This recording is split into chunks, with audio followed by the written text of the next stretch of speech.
Welcome to Ask an Atheist, a weekly educational call-in program dedicated to atheism, skeptical inquiry, and the separation of church and state.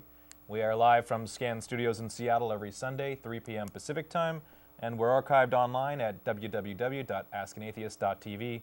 My name is Casey Dorn, and my Chewbacca this time, Mike Gillis. How's it going, Mike? Yeah. So this is the first time we've been back together for quite some time. Actually, it's been months. Yeah, I've missed you, Mike. I've missed you. It's been since sixth episode. I think it was. Spiritual is a nonsense word. It was a long time ago. That's it was like right. 2 months. It's been a long time. I've missed you. Let's get the regular stuff out of the way. Again, if you're an atheist, agnostic, or free thought group in the state of Washington, and you want us to pimp your show, just send us an email at our form at www.atheist.tv, and we'll try to, exactly, that's the Wally George. Call this number right here. And then we'll get it out on the air and hopefully increase awareness of all the stuff going around in our area. That's a big part of the show, is that we want to not only just promote ourselves, but there are a lot of atheist and agnostic free thought groups out there that are doing a lot of good work. The one thing we can do, we can get the word out, but we're not a community, and a lot of these groups are. So if you feel alone, these are the people to hook up with. Right, absolutely. And on a little bit of a housekeeping note, for sure, we've said this for the past few programs, but the studio that basically gives us studio time, the airwaves, equipment, training, Scan is under budget crisis now. They might have their budget of $650,000 slashed to $100,000, or maybe slashed altogether. So this is unfortunate for anyone who enjoys this program or anyone who enjoys public access in the city of Seattle and environs, because what it means is that the one community resource where people like us, people with a perspective that's not normally represented or seen on television, will basically fall away and live only on the internet, which is part of the reason why we have this show terrestrially and not just on the internet. I think it's important to note that there is a difference between having an internet show and having a show over the airwaves. We have a greater opportunity to reach people who aren't necessarily looking for this show. Right. That there is an atheist quarter of the internet, which still most people don't even ever look at. I mean, unless you go directly looking for it. This is, again, why I'm an advocate of things like brick and mortar bookstores over something like, say, Amazon.com, is that honestly, usually when you find anything on Amazon, it's because it's related in some way to something you've searched for before. It becomes really hard in the same way that when you wander through a bookstore, you can come across something that you didn't even know you were looking for, didn't know you wanted, but wow, this is really neat. That's a real opportunity with television, is that there are a lot of people that wouldn't go looking into the atheist quarter of the internet, will hear our arguments and see us not as some stereotype that their pastor creates, but as actual people. And then whether you like us or dislike us, it'll be because of who we are, rather than what you've heard about us. I think it's really important to keep public access going, because generally speaking, the only people who disagree with us, theists, or that go looking into the atheist quarter of the internet are generally only internet gunslingers that are go looking for a fight. I'd like to get that message out more, and even then, even people who are on the fence or aren't necessarily looking for a fight, even those that look at things like books that are released on a wide scale, like Richard Dawkins' The God Delusion, a lot of people who judge him don't actually read the book. Right. It's really hard. That's the fun thing with television, is you can actually cut through channels, and while you're not watching, the golf or bowling or whatever's going on Sunday afternoon, you swim by us and actually find what you hear interesting. And the great thing about Scan is that it's a resource where anyone, not just atheists, but obviously the majority of the program you're going to see on Sunday is going to be mostly theist programming. And that's something that I'd actually want to support. That we're not so dogmatic. We'll talk about being dogmatic a little bit later. But we're not so dogmatic that we would really like that all the other religious programs on Scan are replaced with secular programs. No, I mean, I think that's the beauty of democracy, and that's the beauty of a democratizing media like public access, for all of its warts and what have you. It's great, and it's great that it allows us this position. So basically, Scan has up on their own website, and if we can get the website up there, it is, scantv.org. They have a number of ways of which you can help out telling the city of Seattle, the city council, and the mayor that it's important to you, that the perspectives are important, and to take away a community resource like this is really silencing the people who have worked, who like us and our crew and every other show that runs out of Scan Studios, take their voice away to a great degree. So write a letter or show up to one of the rallies, one of the city council meetings or rallies, and hopefully we can find a way to save Scan and save our show. Absolutely. Yeah. So moving on, I think we can go for news. I think you've got the first news story. Yes, right? I've got a news story. This is out of Montana. Again, going to questions of free speech and tolerance. Montana woman attacks blasphemous artwork. Wednesday afternoon, a Montana woman charged into a Colorado art gallery bearing a crowbar and a single purpose: to destroy someone else's private property because she found it offensive. She succeeded in her goal. Hero and martyr to some, over-the-road truck driver Kathleen Folden of Kalispell, Montana, had doubtless seen accounts of the prints on display at the Loveland Museum Gallery in Loveland, Colorado, declaring it pornographic and sacrilegious. She knew that the work by San Francisco artist Enrique Chacoga had brought protesters for 6 previous days to the local Catholic Church, St. John the Evangelist. Donning a T-shirt proclaiming "My Savior is tougher than nails," Folden arrived at the gallery shortly after the Catholic protesters dispersed for the day. Wielding a crowbar, she charged into the facility, located the display holding the controversial print, and began bashing the plexiglass, screaming, "Filth! Filth! Filth!"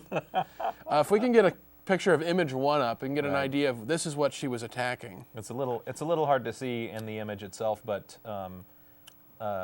There we go. There we yeah. are. But it looks like they just took a pastiche of comic strips and cartoon images, and I think there's one that has Jesus' head on like a bikini or something, a bikini torso, which is, silly in and of itself. But yeah, successfully breaking into the case, Folden tore off a foot-long section of the print, which supposedly depicted the cartoon Jesus receiving oral sex from another man.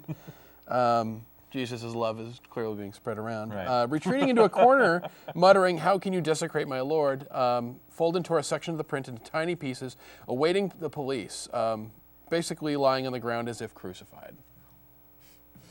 Yeah. Yeah, it's... We should finish the story. I mean, clearly there are better ways, one, to respond to something that offends you.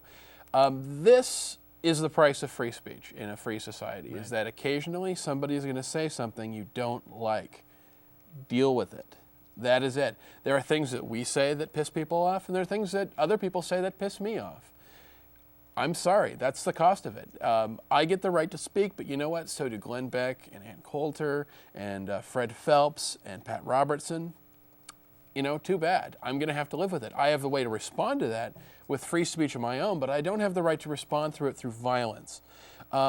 It's amazing, though, because, this is something we've seen a lot of with the atheist billboard campaigns that have been going up, which is theist vandals, putting messages up on there that they just can't handle somebody having their voice added to sort of this national conversation. Mm-hmm. It isn't enough that they basically, I wouldn't say they have a straight-up monopoly, but certainly there are a hell of a lot more billboards up there with Christian or church messages out there than there are with often ones that are completely innocuous, just simply saying, we exist, we are capable of being just as moral as you are, and if you agree with us, here's a place where you can find like-minded people and not be alone.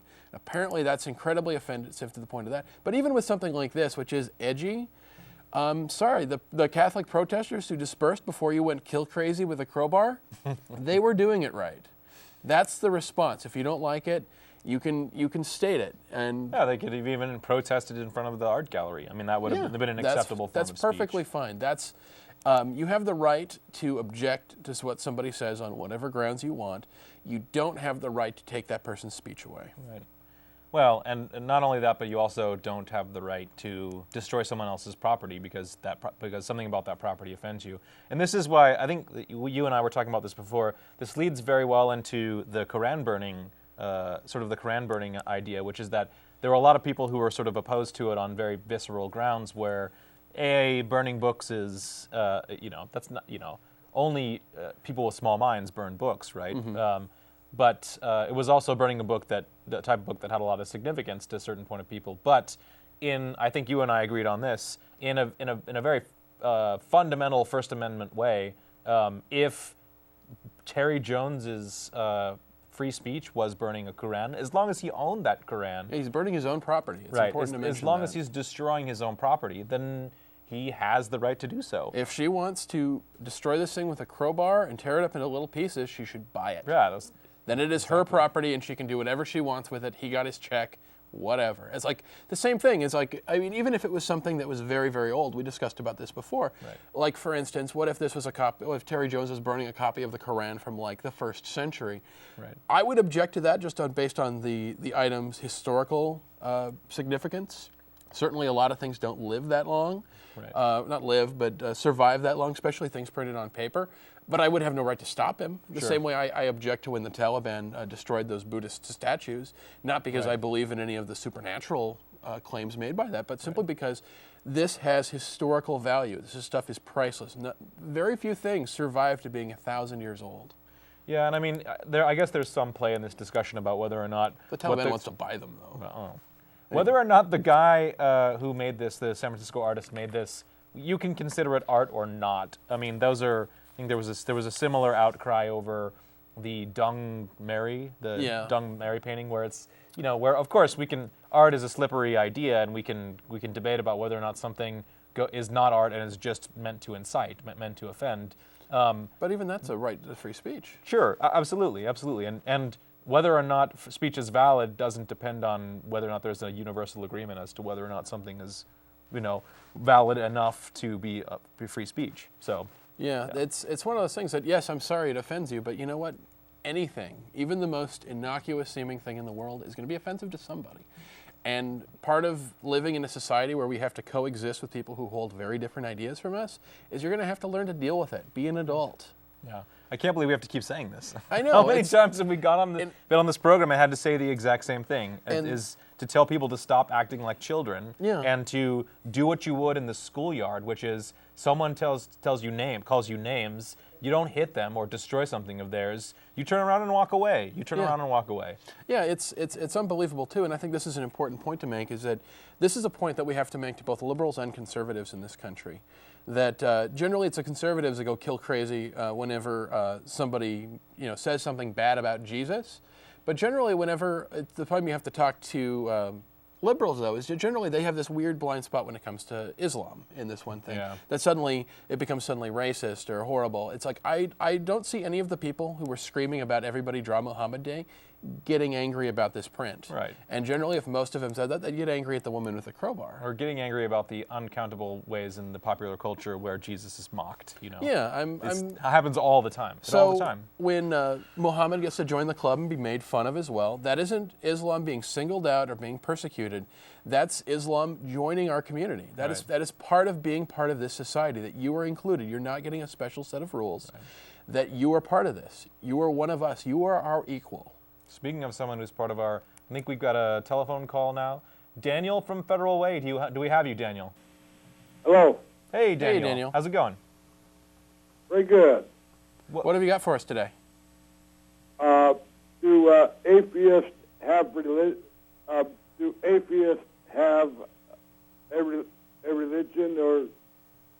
Daniel, you may want to turn down your television. Yeah, it can be a little bit confusing. Just turn the television off and just pay attention to the phone. I got my television on mute. Perfect. Okay. Go ahead.